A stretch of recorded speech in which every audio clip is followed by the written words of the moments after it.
सदना एक कसाई का नौकर था। प्रतिदिन 2 से 10 तक बकरे बकरी गाय भैंसे काटता था। उसी से निर्वाह चल रहा था। एक दिन परमेश्वर एक मुसलमान फकीर जिंदा बाबा के रूप में सदन कसाई को मिले। उसको भक्ति ज्ञान समझाया, जीव हिंसा से होने वाले पाप से परिचित कराया। सर्व ज्ञान समझाकर सदन कसाई ने दीक्षा लेने की प्रबल इच्छा व्यक्त की।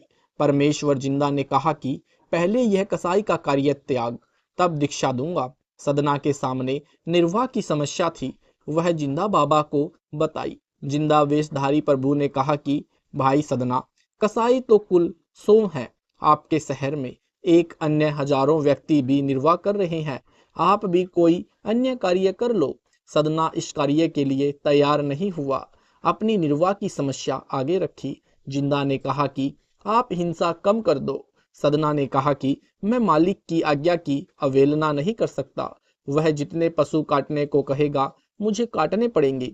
जिंदा बाबा ने कहा कि आप निर्धारित कर लो कि इतने पशुओं से अधिक नहीं काटूंगा, चाहे नौकरी त्यागनी पड़े तो मैं आपको दीक्षा दे दूंगा। सदना कसाई की दीक्षा लेने की इच्छा प्रबल थी।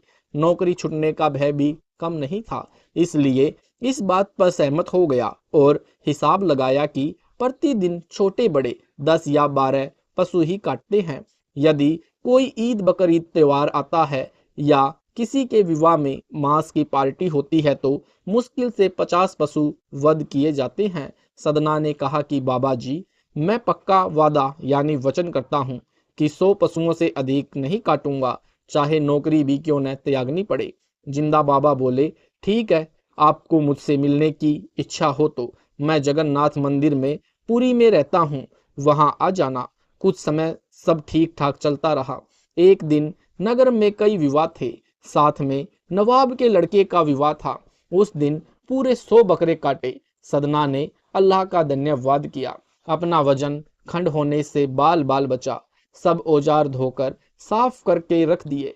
कुछ रात्रि बीतने के पश्चात मालिक कसाई के पास एक अन्य कसाई आया। उसके शहर में 50 बकरों की आवश्यकता थी। उसके लिए वह सदना के मालिक के पास आया तथा 50 बकरे लेने की बात कही। सौदा तय हो गया। रात्रि में सदना के मालिक के घर ही रुका। उसके खाने के लिए मालिक ने सदना को बुलाया तथा एक बकरा काट कर एक व्यक्ति की सब्जी के लिए मांस रसोई में भेजने के लिए कहा। सदना को पसीना आ गया।